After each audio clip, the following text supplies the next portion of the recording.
მოგესალმებით. ბულგარეთმა უკრაინას ოფიციალურად შეუწყვიტა სამხედრო დაფინანსება. ეს ნაბიჯი უკრაინის საკითხით იმ საერთო უკმაყოფილების ფონზე ხდება, რაც ევროკავშირის წევრ ქვეყნებში აშკარად არსებობს. აქ მხოლოდ იმაზე აღარ არის საუბარი, რომ რუსეთის წინააღმდეგ სანქციებს აწესებენ. აქ კიდევ შეიძლება საერთო ენის გამონახვა, ან ბოლოს და ბოლოს გარკვეული სარგებლის სანაცვლოდ სანქციებზე თანხმობის მიცემა, როგორც ეს სლოვაკეთისა და უნგრეთის შემთხვევაში ხდებოდა. როგორც ჩანს, უკრაინის საკითხით უკმაყოფილება ბევრად უფრო ღრმაა და ყველაფერი იმ დაფინანსებას ეხება, რომელსაც ევროკავშირის წევრი ქვეყნები საკუთარი ჯიბიდან იღებენ. ბულგარეთისა და პოლონეთის მხრიდან უკრაინის ხელისუფლების საწინააღმდეგო ნაბიჯებს თავისი მიზეზები აქვს. უკრაინის გაუთავებელი დაფინანსება ორივე ქვეყანაში ქმნის უკმაყოფილებას. მას შემდეგ, რაც ბულგარეთში ხელისუფლება შეიცვალა და პრემიერ-მინისტრი რუმენ რადევი გახდა, შეიცვალა ბულგარეთის დამოკიდებულებებიც.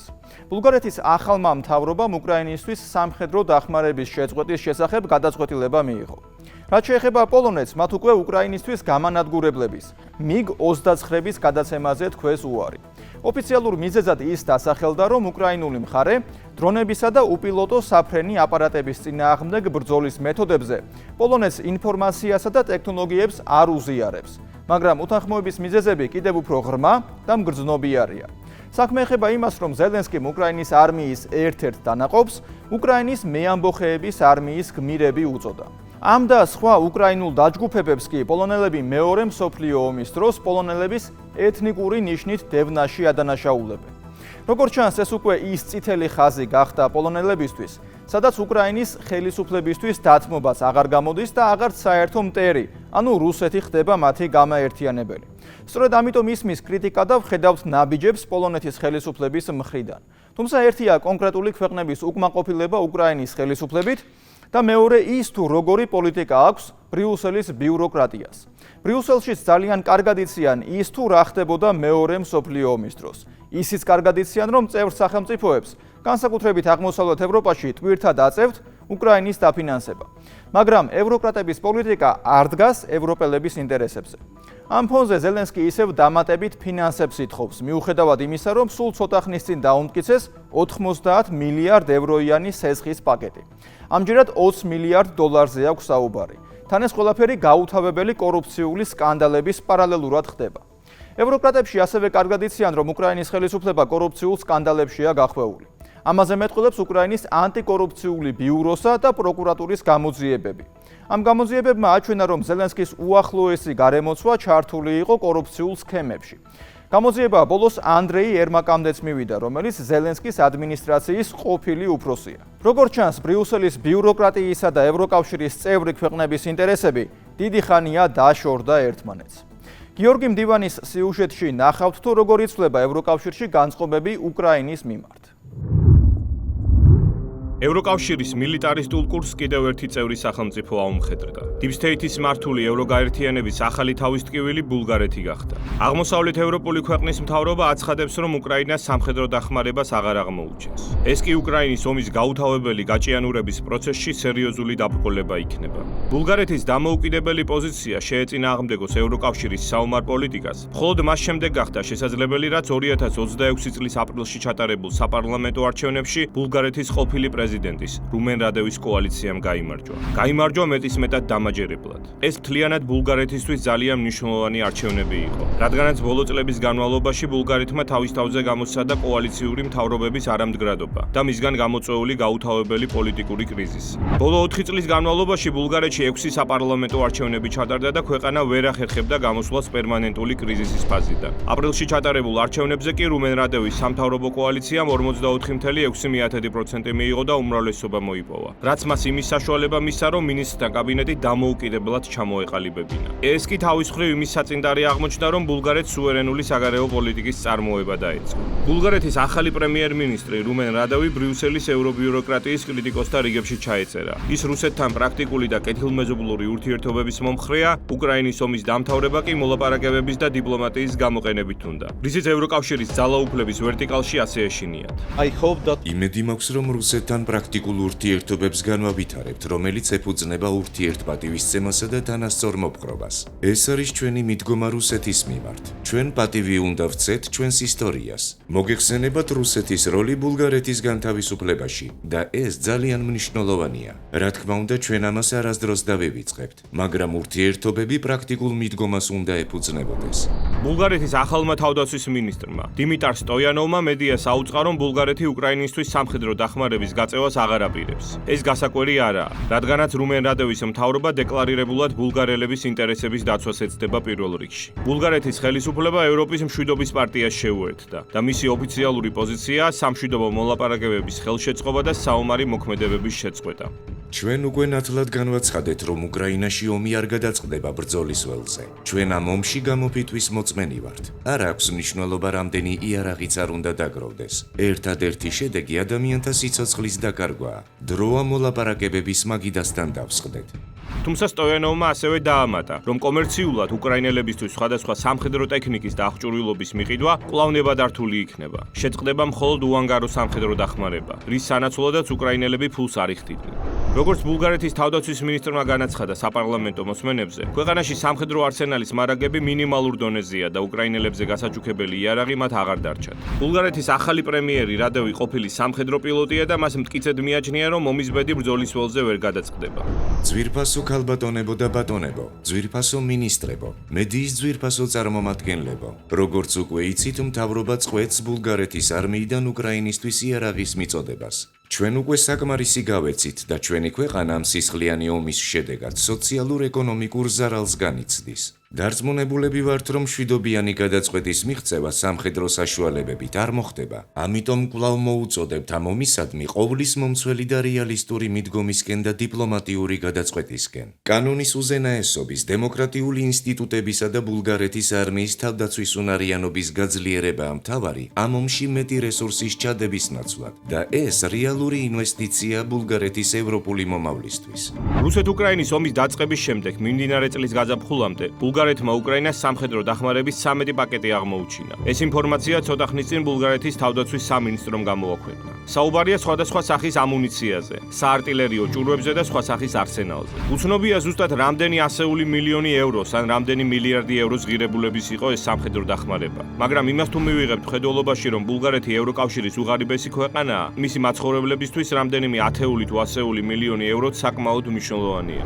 ბულგარეთის მიერ უკრაინისთვის სამხედრო დახმარების შეწყვეტის გადაწყვეტილება სრულ თანხმედრაში მოდის ქვეყნის მოსახლეობის ასრთან. ევრობარომეტრის ბოლო გამოკითხვის თანახმად, ბულგარელების 66% უკრაინისთვის იარაღის მიწოდების წინააღმდეგ გამოდის. ევროკავშირში კი ეს მაჩვენებელი საშუალოდ 39%-ია. ეს კაცი ჭკვიანი და სტაბილურია და შეიძლება შეგვაწყვეტინოს უკრაინისთვის დახმარების გაწევა. ღარიბ ბულგარეთს ასეთი კოლოსალური თანხების გაცემა აღარ შეუძლია. უკრაინა ომშია, ყველანი ვწუხართ ამის გამო. თანავუგრძნობთ უკრაინელ ხალხს, მაგრამ ძალიან ღარიბები ვართ. მე მჯერა, რომ ბულგარეთმა პირველ რიგში საკუთარი ინტერესები უნდა დაიცვას და მხოლოდ შემდეგ დაიცვას ევროატლანტიკური ან სხვა ნებისმიერი ღირებულებები.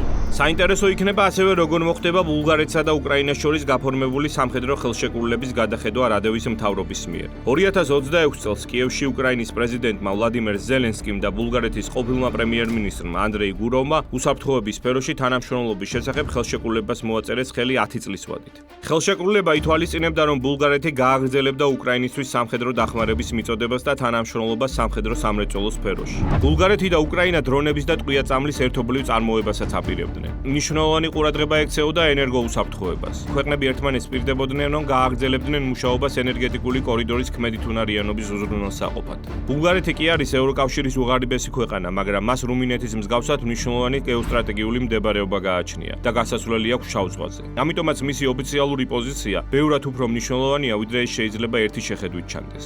რადევი და მისი პროგრესული ბულგარეთის პარტია ბრიუსელის მავნებლურ პოლიტიკას ღიად აკრიტიკებს და აღნიშნავს, რომ ევროკავშირი საკუთარი ამბიციების მსხვერპლი გახდა. უნდა იცოდეთ, რომ ბულგარეთი გააგრძელებს ძალისხმევას ევროპული გზისკენ, მაგრამ დამიჯერეთ, ძლიერ ბულგარეთს ძლიერ ევროპაში კრიტიკული აზროვნება სჭირდება. ევროპას პრაგმატიზმი სჭირდება, რადგან ის საკუთარი ამბიციის მსხვერპლი გახდა. იყოს მორალური ლიდერი წესების გარეშე არსებულ სამყაროში. ასე რომ კიდევ ერთხელ ევროკავშირს სჭირდება კრიტიკული აზროვნება, პრაგმატული ქმედებები და კარგი შედეგები, განსაკუთრებით კი უსაფრთხოების ახალი არქიტექტურის შექმნა და დიდი ძალისხმევის გაღება მისი სამრეწველო ძალისა და კონკურენტუნარიანობის გასაძლიერებლად. ეს იქნება ბულგარეთის მთავარი წვლილი მის ევროპულ მისიაში. კრიტიკული აზროვნება ევროინსტიტუტებში ნამდვილად დეფიციტურია. ევროკავშირი თავისას არ იშლის და ყველანაირად ცდილობს უკრაინის ომის გაგრძელებას. 7 ივნის ლონდონში პოლიტიკურად გაბანკროტებული ევროპელი ლიდერების ერთობლივი შეხვედრა გაიმართა უკრაინის პრეზიდენტთან. საკუთარ ქვეყნებში უსერიოზულესი გამოწვევების წინაშე მყოფი პოლიტიკოსები, კირ სტარმერი, ფრიდრიხ მერცი და ემანუელ მაკრონი უკრაინას და რუსეთს შორის სამშვიდობო მოლაპარაკებებზე ალაპარაკდნენ. თუმცა მათივე მოთხოვნით ზელენსკის ისეთი პუნქტები ჩაადებინეს სამშვიდობო მოლაპარაკების სამუშაო ვერსიაში, რომ ომი არ დამთავრდეს.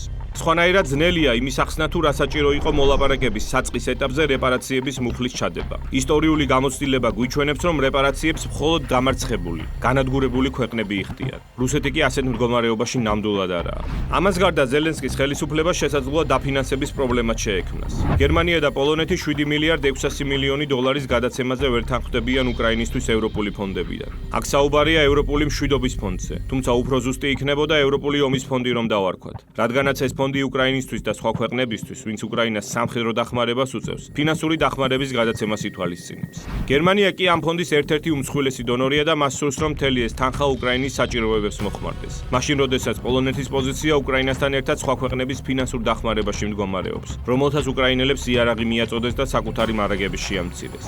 უკრაინას და პოლონეთს შორის ურთიერთობები ბოლო პერიოდში სულ უფრო მეტად იძაბება. ოფიციალური კიევი ნაცისტური იდეოლოგიის მქონე მებრძოლების ჰეროიზაციას ეწევა, რაც პოლონეთის აღშფოთებას იწვევს.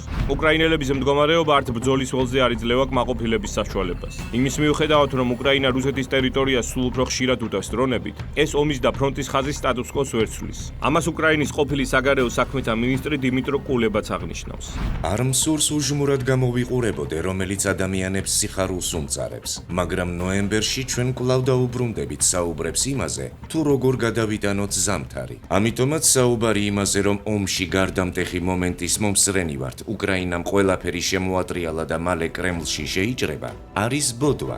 ზამთრის მოახლოებასთან ერთად უკრაინის მდგომარეობა სულ უფრო მეტად რომ გართულდება, ზელენსკიც ხვდება. მან აღნიშნა, რომ სამშვიდობო მოლაპარაკებების ორგანიზება ზამთრის დადგომამდეა საჭირო. ისიც კი ათუცნობიერებს, რომ უკრაინა და უკრაინელები კიდევ ერთ ცივ ზამთარს ვეღარ გაუძლებენ. ის საკუთრივ ყველანაირად კი ცდილობს ომის გაგრძელებას, მაგრამ თუ მას საკუთარი თანამოქალაქეები აუბუნტნენ, შეიძლება ყველაფერი უკან მორჩეს და ცუდად დაამთავროს პოლიტიკური კარიერა. ამიტომაც ბოლო პერიოდში სულ უფრო ხშირად საუბრობს მოლაპარაკებებზე. ევროკავშირი ასევე ვერ შეთანხმდა ანტირუსული სანქციების 21 პაკეტზე. ბულგარეთი ამის წინააღმდეგ წავიდა, რადგანაც მასში შესულია სანქციები რუსული მართლმადიდებლური ეკლესიის ხელმძღვანელის, პატრიარქი კირილეს წინააღმდეგ. ეს კი ბულგარეთის მთავრობის აზრით რელიგიურ საკითხებში ჩარევაა.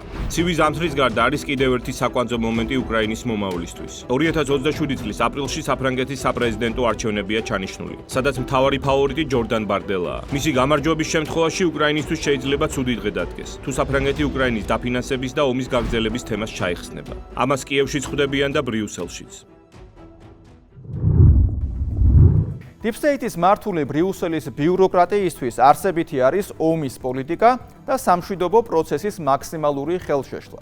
ამიტომაც ხდება, რომ ყოველ ჯერზე, როდესაც ან ამერიკელები დაიწყებენ მოლაპარაკებებს რუსეთთან, ან რაიმე ინიციატივა გაჟღერდება, ევროკრატები მუდმივად ცდილობენ დაძაბულობის შენარჩუნებას. თუმცა როგორც ჩანს, ეს დასასრულს უახლოვდება იმ ფონზე, რომ თავად ევროპელ ლიდერებს უწევთ რეალობის აღიარება და მშვიდობაზე საუბრის დაწყება, რაც ადრე არ ხდებოდა. მე იოანე შაიშმელაშვილი ვარ. კვირაში 4 ჯერ 21 საათსა და 15 წუთზე. უყურეთ ევროკრატიას.